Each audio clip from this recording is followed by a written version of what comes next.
Olá, muito boa tarde. A pandemia veio tornar mais necessárias as respostas da comunidade Vida e Paz no atendimento às pessoas em situação de sem-abrigo e vai obrigar a grandes alterações na festa de Natal, que em cada ano marca esta instituição, que é dirigida desde fevereiro por Renata Alves, hoje convidada do programa Eclésia. Muito boa tarde. Obrigado por estar connosco. Já lá vamos a essa festa de Natal e ver a forma como vão tornar possível que aconteça na mesma essa festa, apesar que acredito em moldes muito diferentes. Pedi-lhe que nos informasse primeiro sobre como foi a resposta em março, diante do início da pandemia, dos confinamentos. As pessoas estavam na rua, eram desafiadas a ir para casa, mas não tinham casa, não é? O paradoxo do início da pandemia para os sem-abrigo, creio que foi esse. Como foi a resposta da comunidade Vida e Paz? Olá, muito boa tarde.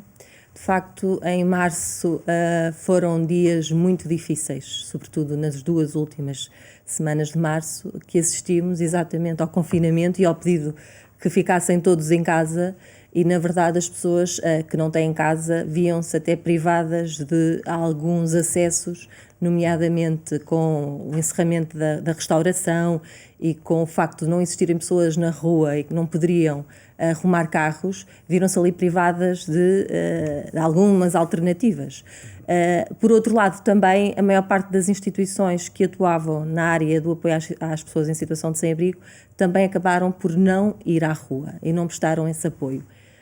O que é que acontece? Nós, Comunidade Vida e Paz, vimos obrigados a reforçar aquilo que são as ceias, porque habitualmente e num ano normal nós distribuímos cerca de 420 ceias e nas últimas semanas, dia, não é? em cada dia, portanto temos 4 equipas que estão distribuídas e que vão até vários pontos da cidade de Lisboa e também tocam num ponto na Amadora e que distribuem essas 426 num período normal. Portanto, são 4 itinerários diferentes. Na pandemia, portanto, e com o facto de muitas das instituições não estarem também com os seus voluntários a apoiar as pessoas, nós fomos praticamente a única instituição que esteve a apoiar as pessoas na rua e de 420 passámos para uma necessidade de 800 pessoas a necessitarem da nossa ajuda. E, de facto, isto permitiu que a comunidade tivesse que se adaptar.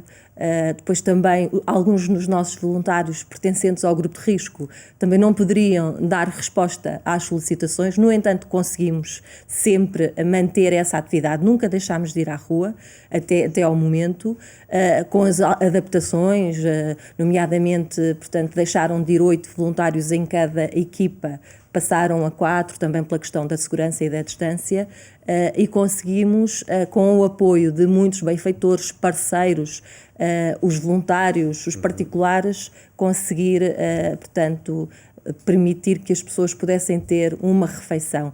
Tanto é que nós habitualmente distribuímos ceias e desde a última semana de março até ao fim de junho passámos a distribuir uma refeição quente com o apoio dos salesianos.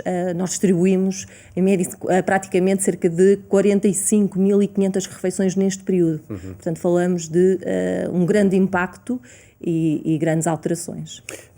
Houve uma alteração também na própria estratégia da Comunidade Vida e Paz, na abordagem feita às pessoas. Vocês têm por prioridade dos voluntários criar relação, criar proximidade com as pessoas. Foi possível manter isso?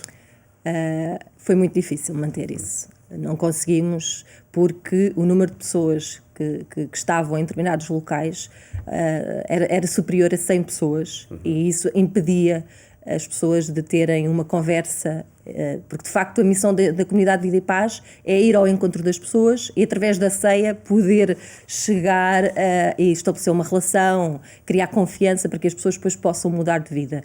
E nesses tempos foi muito difícil, isso não foi possível. Portanto, a prioridade foi dar a refeição às pessoas, até porque muitas das pessoas chegavam até nós e era aquela única refeição que faziam.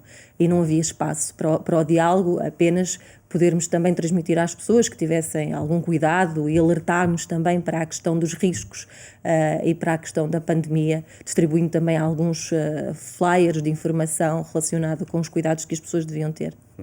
E a população que estava na rua foi-se diversificando dia após dia? Era muito volátil? Sim, tivemos várias fases, portanto, desde algumas pessoas que começaram a ficar sem emprego e que acabaram por ir parar à rua, também muitos imigrantes que também ficaram sem aqueles empregos que normalmente vêm até Portugal à procura de conseguirem arranjar trabalho. E também assistimos a uma fase quando foi a libertação dos reclusos. E aí muitas das pessoas ficaram na rua. Não tinham proteção familiar Não tinham, ao sair da prisão? Não tinham.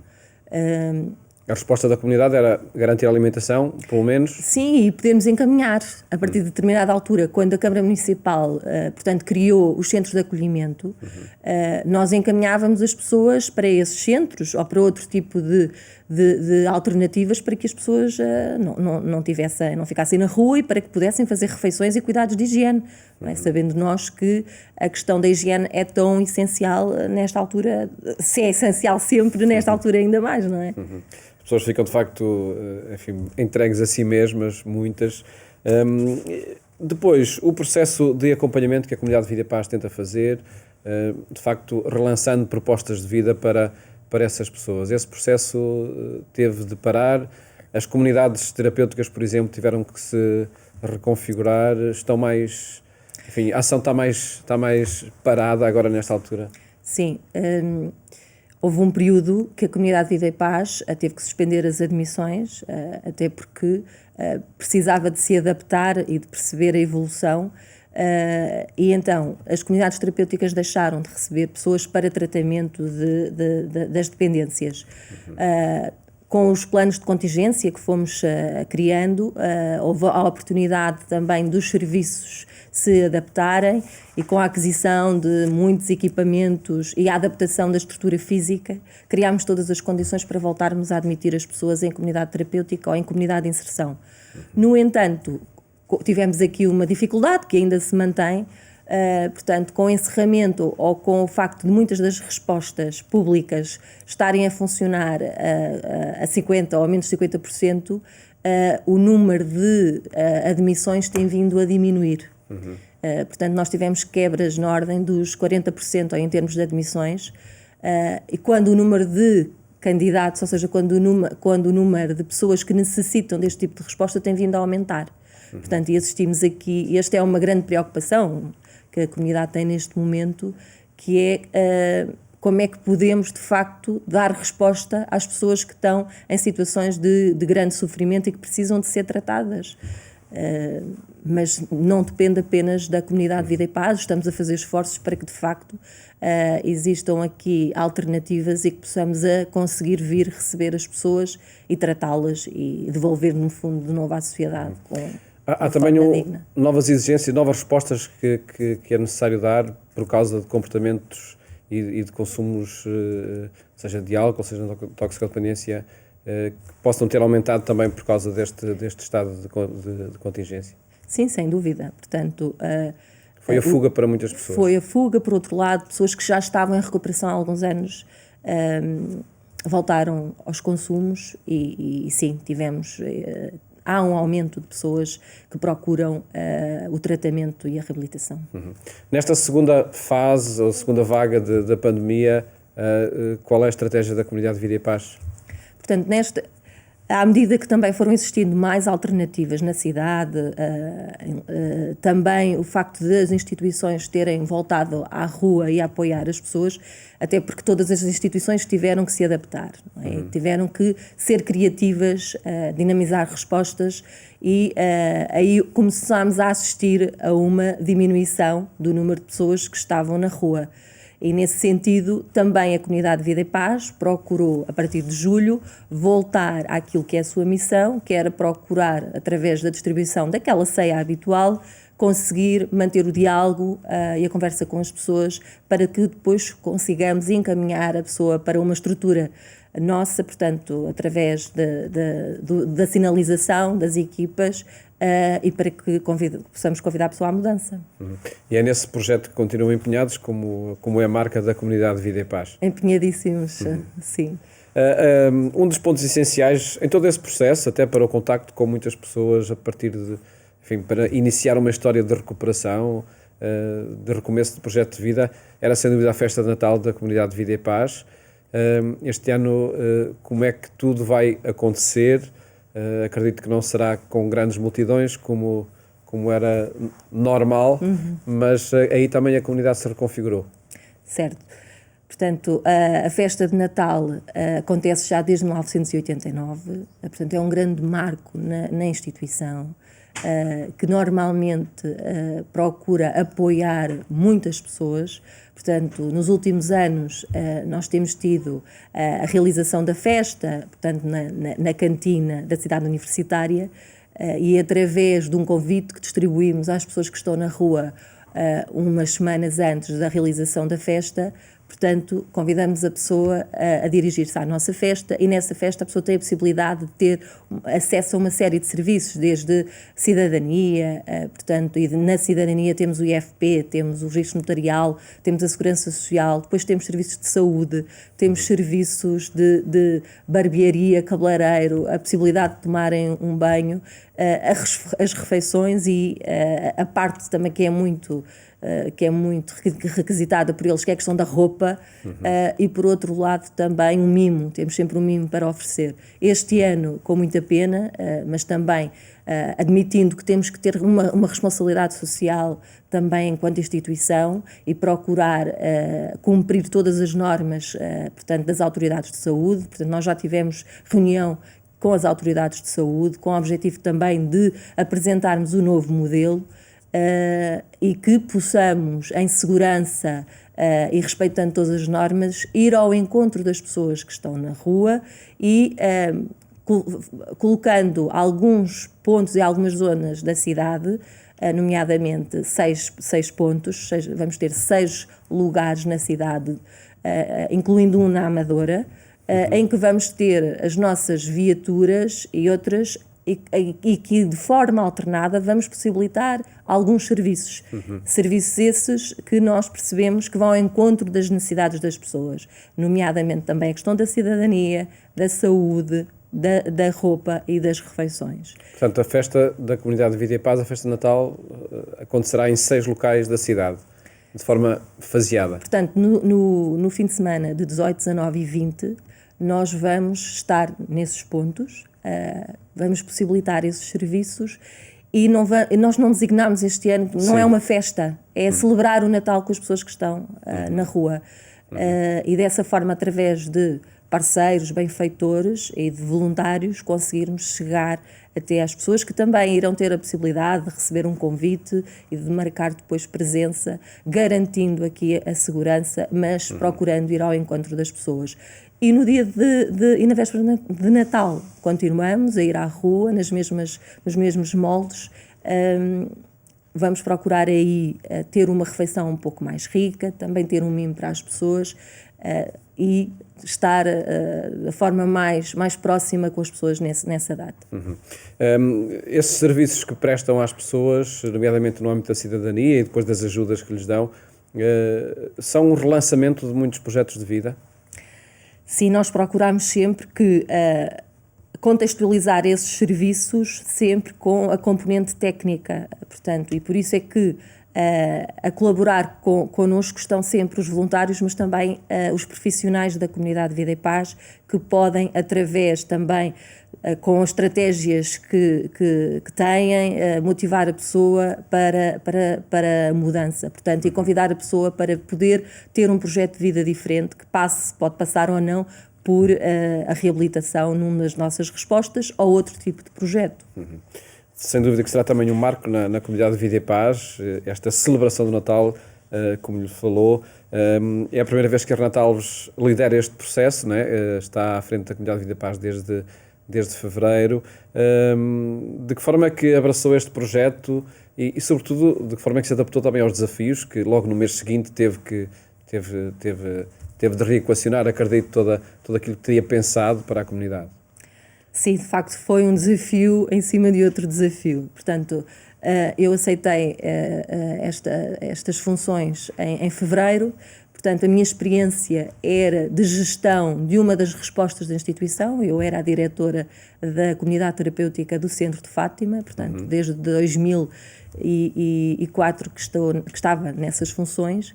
e decidi abraçar o desafio, porque gosto de desafios, porque me preocupo sempre com a melhoria de vida das pessoas, porque quero sempre acrescentar e porque acredito que os nossos profissionais e os nossos voluntários conseguem, de facto, fazer a mudança e acrescentar na vida das pessoas. E foi isso que me levou a aceitar esse desafio.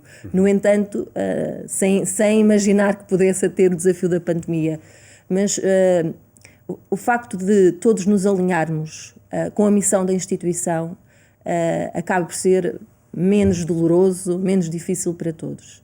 O grande objetivo é que, unidos, possamos manter aquilo que são os objetivos e aquilo que é a missão da instituição. E é isso que tenho procurado fazer, unir e também contar com o apoio e a ajuda de todos. Sem dúvida, numa ocasião em que as respostas são mais necessárias, como descreveu ao longo desta nossa conversa. E tudo isto acontece também quando está em curso uma estratégia nacional para criar condições para que as pessoas possam deixar a rua, possam ter um abrigo.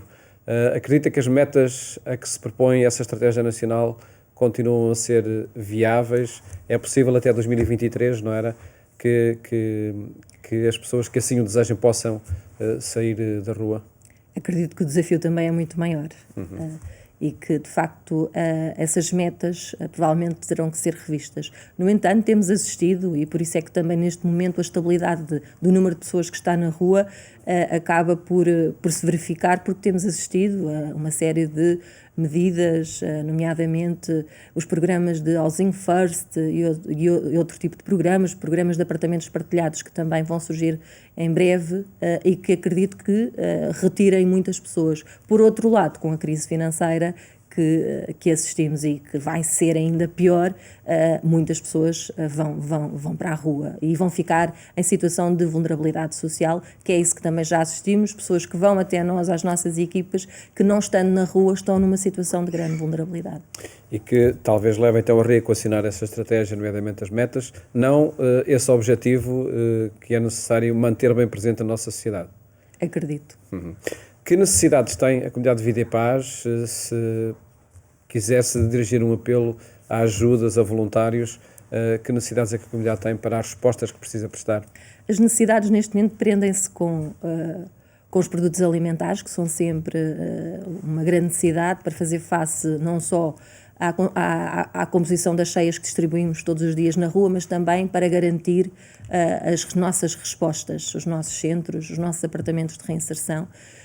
Por outro lado, também com a necessidade de adaptação, necessitamos de equipamentos eletrónicos, nomeadamente temos que nos adaptar e precisamos de computadores, de tablets, portanto tem sido essa também uma grande necessidade. Temos procurado também, através de alguns parceiros, ir ao encontro de podermos melhorar alguns equipamentos, nomeadamente nas estruturas residenciais e apartamentos partilhados que temos, que precisam de ser recuperados. Portanto, necessidades não faltam e com certeza que não irão faltar. E voluntários têm que chegar para as respostas que precisam? Felizmente temos muitos voluntários e os voluntários têm sido incansáveis. Na altura da pandemia nós criámos até um banco de voluntários e que muitas das vezes tivemos que recorrer até a outros bancos de outras instituições, mas neste momento podemos dizer que temos um grande número, mantemos o grande número de voluntários a colaborar connosco. E mantêm também os giros na cidade para ajudar as pessoas que precisam? Todos os dias as 4 equipas saem e atingem os cerca de 100 pontos na cidade. Para além destas equipas, como disse há pouco, compostas por voluntários, também temos equipas técnicas de rua, que também têm feito um trabalho notável com o objetivo de retirar as pessoas da rua. E acrescentando a essa distribuição de alimentos, a relação que vão estabelecendo com as pessoas, a escuta, essa é a estratégia. Esse é o nosso foco, sim. A relação com as pessoas, a motivação para a mudança. E que vão vendo que tem sucesso, não é? Sim. E que com a recuperação de muitas pessoas. Sim, até porque, de facto, a comunidade continua a ser uma instituição em que as pessoas confiam e isso é muito importante. E esperemos que muitas mais possam, de facto, recomeçar as suas vidas através do vosso trabalho. Felicidades, Renata Alves, para esse trabalho e muito obrigado por ter estado aqui no programa Eclésia. Muito obrigada. Obrigado. Nós é que agradecemos. Mais logo nós voltamos à sua companhia na Antena 1, quando forem 22h45. Desejo-lhe uma ótima tarde e até amanhã, se Deus quiser.